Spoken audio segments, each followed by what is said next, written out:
The following Predator Watch podcast is sponsored by SurvivorSupport.net. The following is the first of a multiple-part series addressing the growing push toward the legalization of prostitution. Though the average person might not be aware of it, there's a growing push within the U.S. toward the legalization of prostitution. The move toward legalizing prostitution has been years in the making, starting with destigmatizing prostitution and then rebranding it to make it appear something that's, well, not so bad. With such Broadway plays as The Best Little Whorehouse in Texas, and then with various Hollywood productions such as Risky Business, or the movie version of The Best Little Whorehouse in Texas, The Escort, and the iconic film Pretty Woman.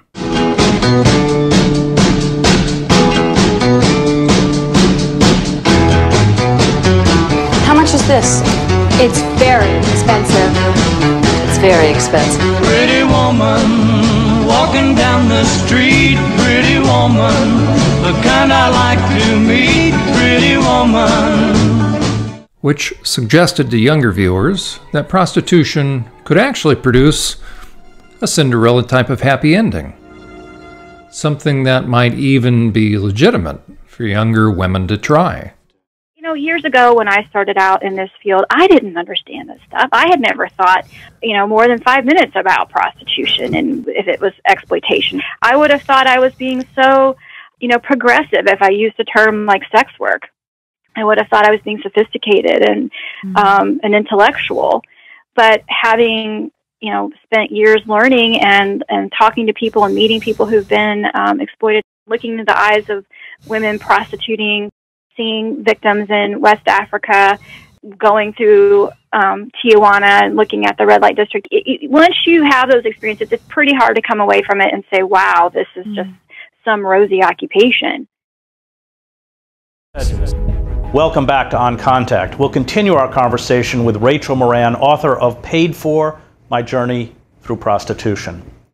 There's a myth perpetuated by movies like Pretty Woman that there is a level of prostitution, the high-class call girl who goes to the five-star hotel, that is somehow glamorous, different from being on the street. Mm-hmm. There is, and it's laughable.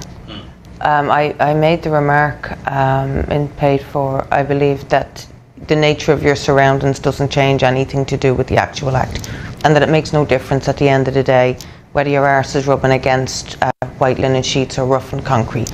And that was really my way of crystallising the understanding that it just does not matter whether you're in a five-star hotel or whether you're in the back of a car or whatever. Because this situation involves bodily invasion, and that can happen anywhere, and luxurious surroundings do nothing to change that. Though prostitution was legalized in Nevada in the middle of the 1800s, the general public was willing to tolerate that as it seemed to go hand in hand with the casinos and the overall atmosphere of Sin City. After all, we were told that what happens in Vegas stays in Vegas, right? Well, not quite. As has been all too well documented, wherever it's been tried, the legalization or decriminalization of prostitution simply increases the demand, but not just for adult women. In fact, the inconvenient truth, which those in that industry try to ensure is kept away from the general public and out of the debate, is that legalizing prostitution always increases the demand, and increases the demand for minors. Why? Because that's the path deviance always takes. And that's what deviant men will inevitably crave, because that's the nature of sexual deviance. And as legal pimps have no morals, or they wouldn't be in the business of renting out women like property, and as they are driven by greed, But in debates, they'll use terms from free market economics, since they want to capture as much of the market as possible. Well, they'll inevitably find a way to meet the demand of their consumers by finding ways around the poorly enforced laws and regulations, of finding ways of acquiring minors to fit the tastes of the deviant men requesting young flesh, deviant men who are driven by the longing to defraud and defile the innocence and purity of those minors, for that's what drives deviant men who would use such minors. All the while, those who are running the legal brothels, the legal pimps, well, they can claim ignorance if they get busted for having minors working for them. Well, these brothel owners can claim that they had no idea that the minor had a fake ID. Yeah, that's right. They had no idea. Really?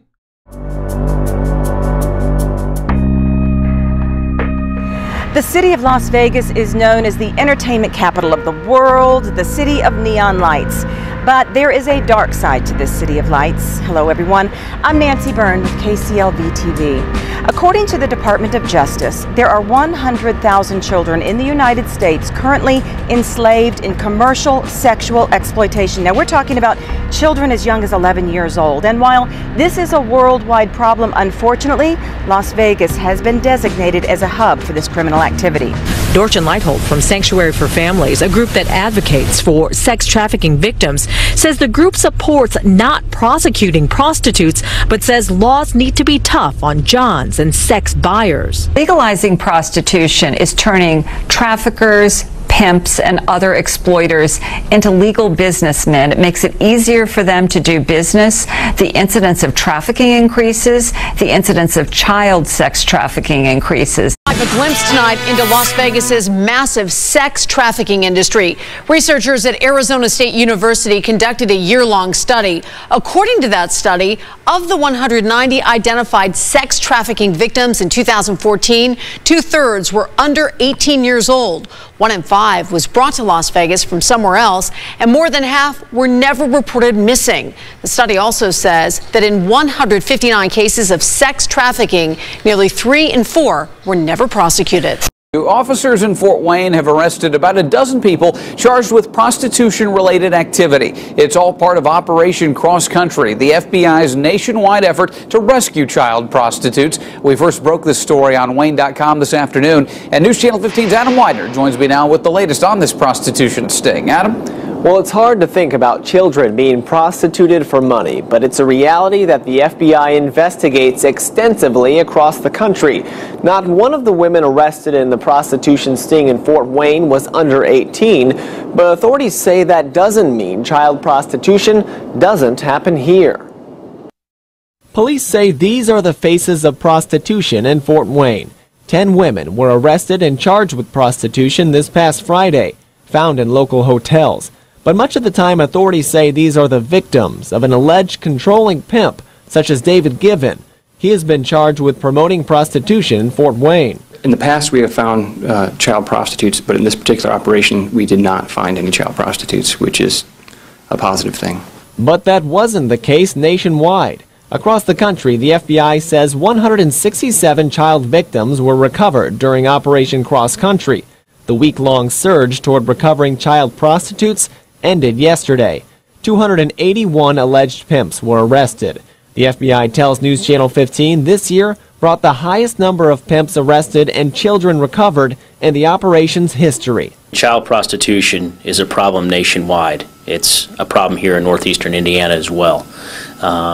We are doing everything we can to mitigate the threat of child prostitution. This is the 8th time the FBI has launched the major sting. It says on average, child prostitutes are girls between 13 and 16 and many times reported missing or runaways, which is why the FBI says it can be difficult to get the girls to help their investigations, but why authorities take it so seriously. It's not so much about punishment as it is trying to recover them and then get them back out of this lifestyle, break the cycle, and get back with their families. And if these legal pimps ever do get busted for trafficking minors, they'll inevitably be able to rely upon the strategic relationships they've developed over the years with certain powerful and well-placed politicians or judges who they've helped support, who also may have even secretly used such underage minors themselves to help ensure the issue is dealt with either a slap on the wrist or that the issue simply goes away altogether. So, with legal and political protections inevitably assured and growing profits to be made, legal pimps are able to secretly acquire minors to supply the ever-growing demand of the progressively deviant men who develop an appetite for young flesh, an appetite for defiling the innocence of minors. We are a town that is based on adult entertainment. It does tend to encourage some of the juvenile sex trafficking because there is a demand for it. Of the top 5 cities with the most victims, Las Vegas was at the top, followed by Dallas, Detroit, Atlanta, and Seattle. That's the nature of supply and demand within prostitution, legalized or not. The demand is generated by darkened, porn-fueled men who've become what is clinically referred to as deviant. It's these men who create the demand, and it's just such men who will inevitably prefer younger-looking women, called barely legal by men in sex offender treatment, which leads to the acquisition of teens who are incentivized, meaning coerced, into legal prostitution, then incentivized to lie about their age, as these minors are provided with fake IDs.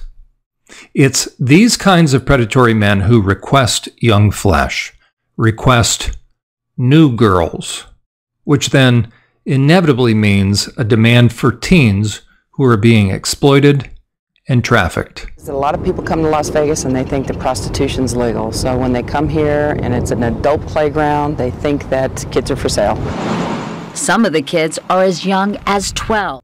And it's these kinds of predatory men who the legal pimps cater to. They cater to deviant men who get so into porn that they think it's reasonable to go use a woman, deviant men who will inevitably develop an appetite for barely legal, then to minors who've been recruited, tricked, and are easily emotionally manipulated by the legal pimps, who are then used like pieces of meat by dark-hearted men. That's what became evident in working with thousands of sex offenders, and that's what inevitably happens as prostitution is legalized. It inevitably increases the demand for underage girls who are trafficked into that area. That's the most inconvenient truth of legalizing prostitution. How many girls are applying to work for you a month? 1,000. If it's some girl that I think I'm really interested in, which would be typically a very attractive girl, a hot blonde, or a mixed girl that I think is unique, then I might get involved in it myself. We think we are a family. We're all a close-knit little community here that supports each other. The difference is we can have sexual interaction too, and the girls do it.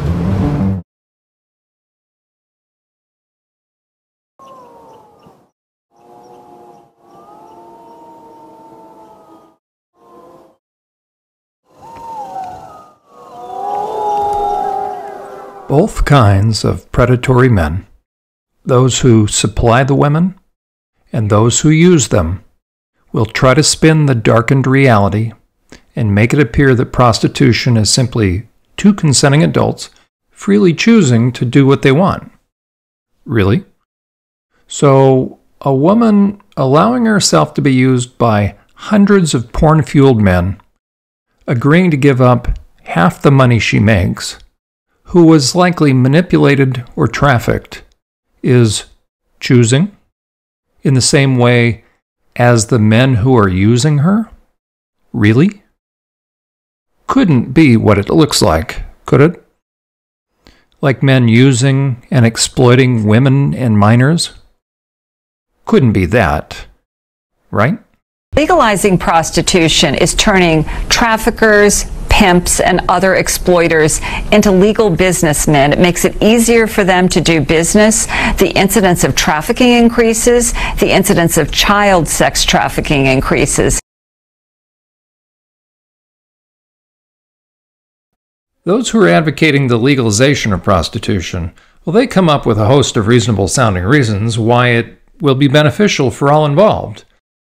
This is the only business that I know of in America where a girl's going to make 300 or 400% more than a man in the same business.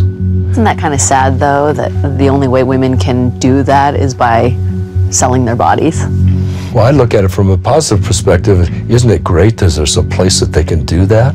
Hello, and welcome back to another episode of the Bunny Ranch Podcast. My name is Alice Little, and I am your host, and also a legal sex worker at the Moonlight Bunny Ranch. Welcome to our very special guest. We have Imogen Steele here with us from the Sagebrush Ranch, all the way from New Zealand. Oh, kia ora, tēnā koe e hoa. Thank you very much. I'm so happy and proud to be here at Sagebrush and an amazing opportunity to be here with you today. I was working I started off in an agency for maybe 4 months, and then I spent last year running my own business as a private escort in New Zealand. That's so exciting. Yeah. And that's fully legalized over in New Zealand. The whole country's totally legal. Every single town and city and country is totally legal, but a huge volume of girls working, and there's so many clients as well. I mean, in my area where I'm from, where I practice, there's probably 8,000 to 10,000 girls working every day. Whoa, okay. We don't even have 8,000 to 10,000 girls working in all of Nevada. You figure here we have somewhere between 500 and 1,000 ladies working between the various Moonlight Bunny Ranch associated brothels. And I thought that was a lot of girls, but you're saying 8,000 to 10,000. Today, I'm joined by the anti-prostitution activist, Rachel Moran. You know, the last time we met and spoke, Chris, I hadn't at that time been to New Zealand. I've been there since. So I have seen exactly the model now with my own eyes. Where prostitution is legal, like Germany.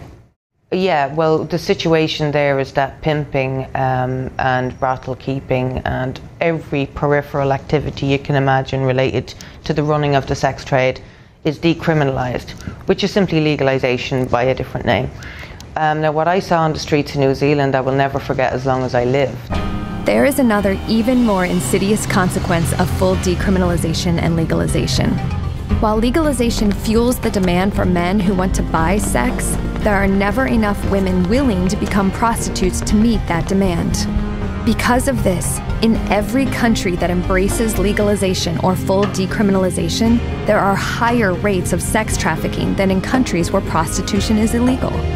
Legalization and full decriminalization drives more men to consume and use women for sex. www.newzealandgirls.co.nz, and we're all there, and you can see exactly what the girl does, what price it is. They'll have their forum photos, and then there's like a members lounge where you can go if you like, kind of the message board almost. Gotcha. Yeah, so that website's getting about 1 million hits a day. That's incredible. It goes to show when you eliminate barriers to access, how much interest truly increases. But little do most people understand that there are two primary special interests pushing for the decriminalization of prostitution. The first special interest are those that stand to make the most money off of selling women. What are the forces that you think are behind this drive to legalize prostitution? Well, we know that pimps are playing a massive role in this behind the scenes. Dennis Hoff, congratulations on your book, The Art of the Pimp. Now, everyone's heard the old adage that sex sells, but how hard is it to sell sex? Well, they make it a little hard to sell in Nevada because by state statute, you can't buy any radio, television, or newsprint. So how do you sell it? And I sell it by doing media. I sell it by coming up with crazy antics. I'm supporting Ron Paul. We got a new program coming out, Hookers for Hillary. I'm giving away free sex to military guys as they come back from Iraq. So I sell it through promotion, and that's how I get the word out there. Around the world, there is a growing movement of people seeking to remove all legal barriers to prostitution. Their position is that by fully decriminalizing all aspects of the sex industry, prostitution will become safer and more empowering for women.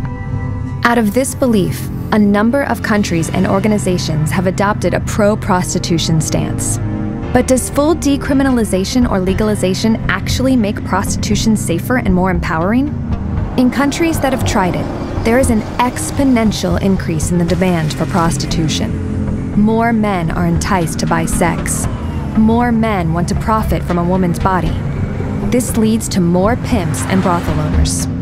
In turn, this increase in demand requires prostituted women to perform more extreme sex acts more frequently and get paid less. In this system, men become even more entitled and emboldened, and women become even more objectified and exploited. One male sex buyer explained, "She's a prostitute, she's not a person. She's just a commodity. When I strip her of her humanity and she's just an object, then I can do whatever I want to it and have no remorse."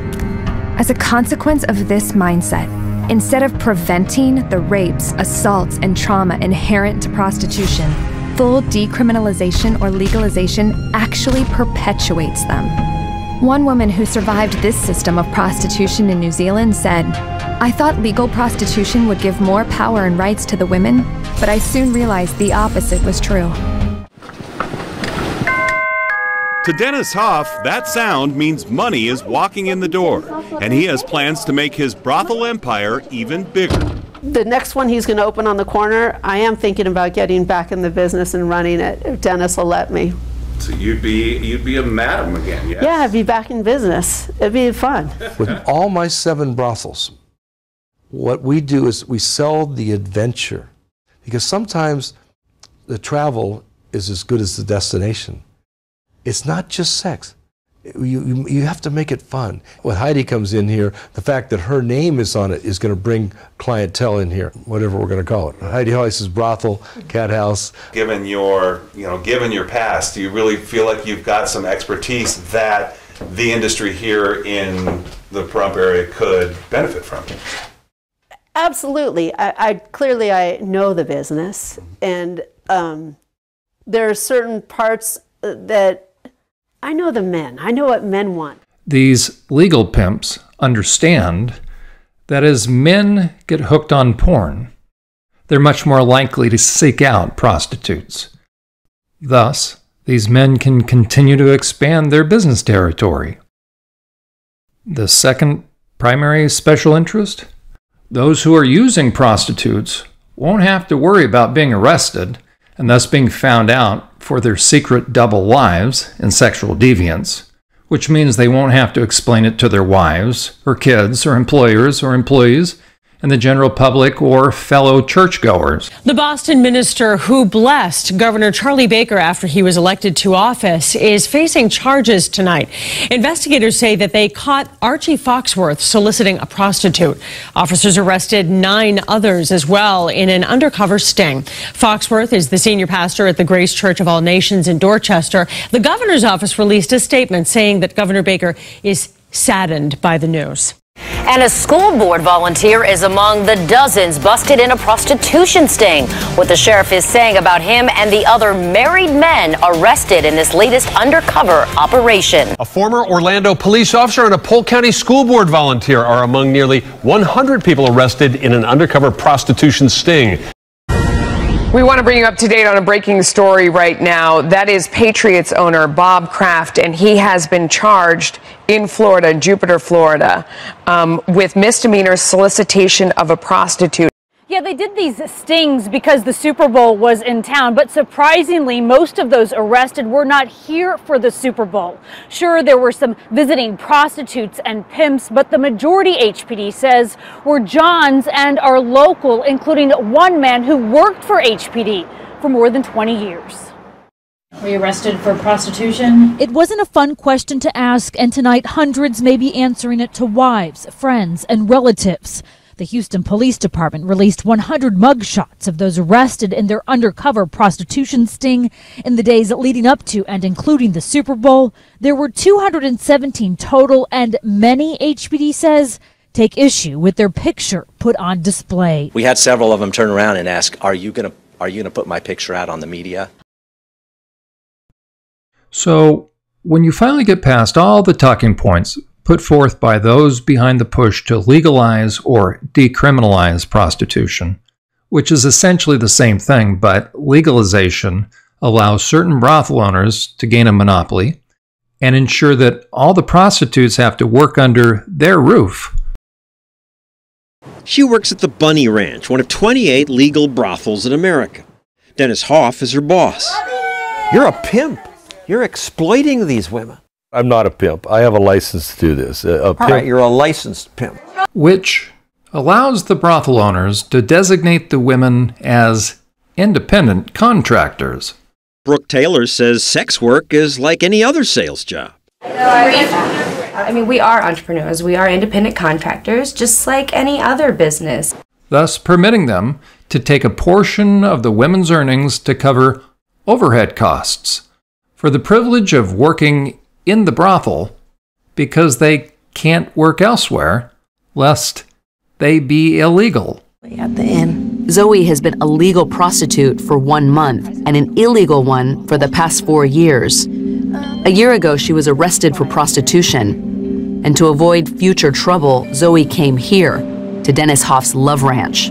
I'll show you a little how my week has been. Every day, the ladies of the house fill out a time card listing their parties and payment. But for every booking, there are deductions. I only had one client. This was $500 for 30 minutes.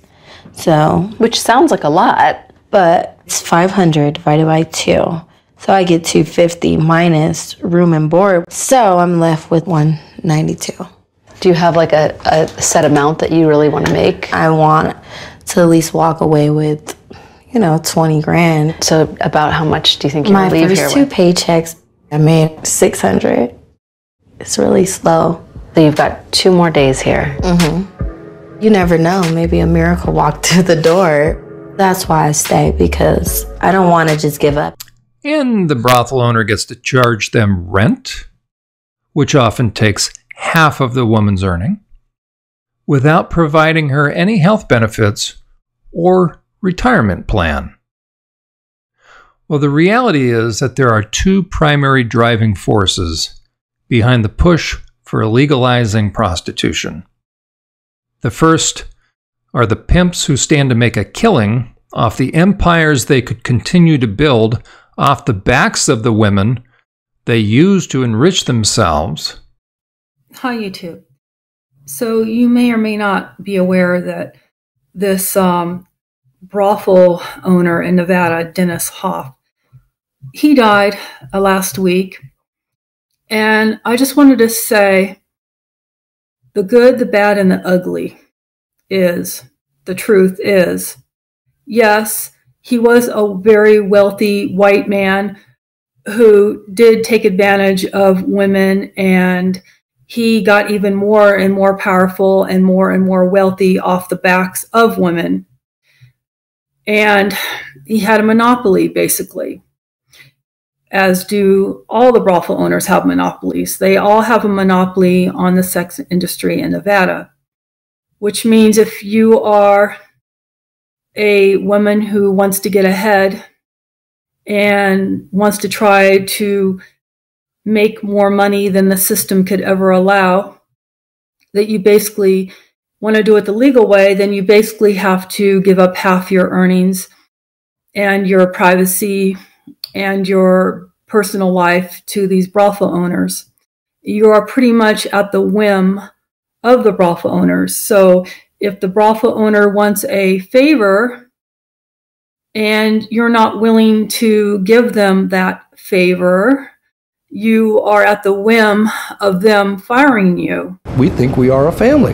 We're all a close-knit little community here that supports each other. The difference is we can have sexual interaction too, and the girls do it. And I find that incredibly unempowering and abusive. And this is one of the reasons why I did not like working at the brothels.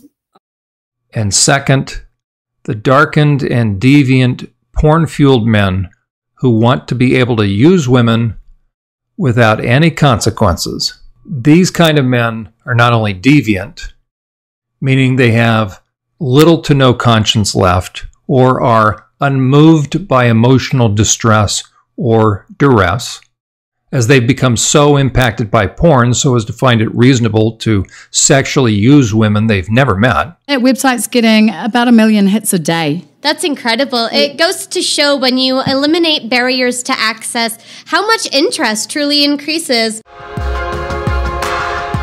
This end of the building has more massage rooms and a dungeon.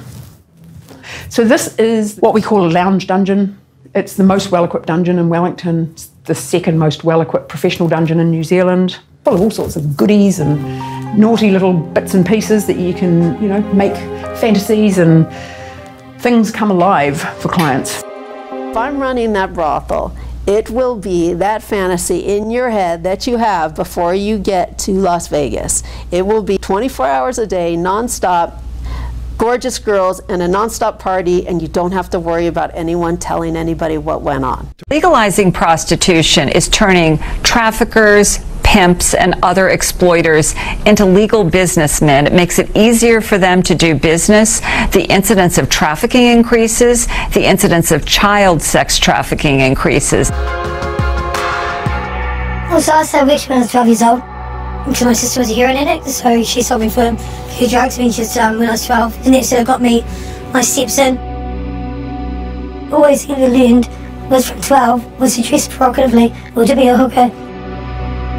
I had no standard of what normality was, I really wanted to fit in. I see society and the way they look and I think, I just want to look like them. And I still struggle with that now, so what will I become? There's no way I want to get lost here, but I am a bit lost. I come down here and I just have this instant connection with them.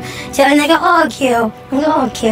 And they just say, oh, no, we know each other's journeys now. Whatever we've got going on at home, we come out here and we know each other. But I can say, working with all these girls, it's a privilege to know that they're just as fucked up as me. Not that complicated to appreciate why we don't want to legalize prostitution. I put it to former prosecutor Wendy Murphy. She's locked prostitutes up. We don't sell access to the intimate self. It creates the idea that human beings are no better than stuff. Slavery is against the Constitution, has been for a long time. We find it... But slavery is involuntary. That's forced. Prostitution is very close to slavery. It's inconsistent with everything we know about what freedom means, to subject humans to market forces.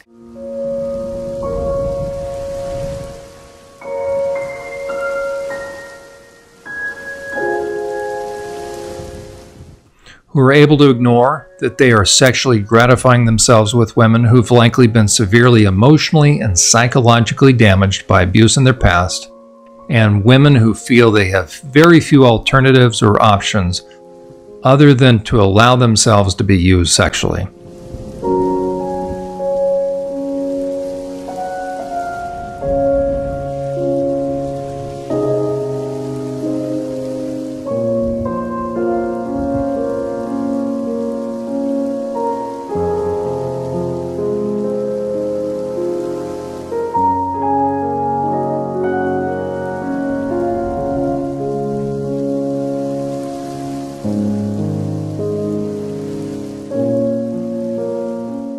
But men who have also consumed sufficient porn for enough years behind closed doors so as to have morphed into sociopaths or even white-collar psychopaths who are unmoved by the personal plight of the vast majority of the women working in such legal brothels.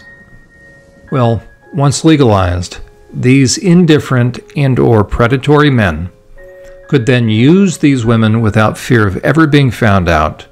The ladies come to greet their clients. It's a really nice start to a booking as well. The clients walk through the door, look up the stairs to see a beautiful woman. They think, woohoo, I'm about to spend time with her, aren't I lucky?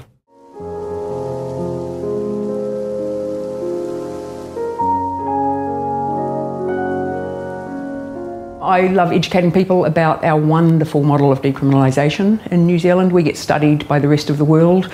New Zealand seems to be the only country that has got it right, and that's because they consulted sex workers.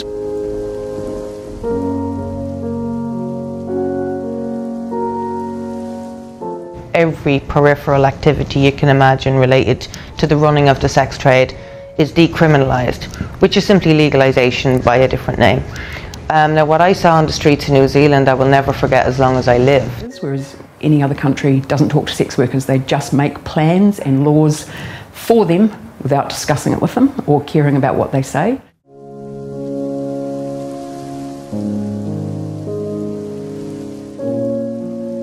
Isn't that kind of sad, though, that the only way women can do that is by selling their bodies? Well, I look at it from a positive perspective. Isn't it great that there's a place that they can do that?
Though the proponents of the legalization of prostitution will never admit it, the dirty little secret behind this entire deceptive push simply comes down to greedy legal pimps trying not only to capture the market and expand their ability to rent out disadvantaged women, but also porn-saturated deviant men who want to be able to use such women without anyone finding out.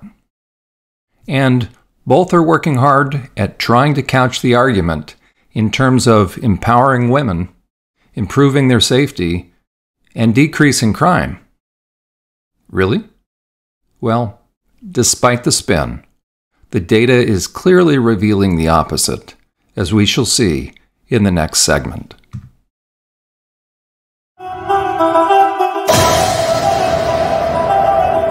You've been listening to Predator Watch, dedicated to shining the light of truth about the nature of the most sophisticated of sexual predators most likely to target places where victims are most easily accessed. For John Uhler and the entire team, thanks for listening. Predator Watch has been sponsored by SurvivorSupport.net. As a non-profit organization, Survivor Support is dependent upon the generosity of people who believe in its mission of supporting survivors. Please consider becoming a monthly supporter of this important work.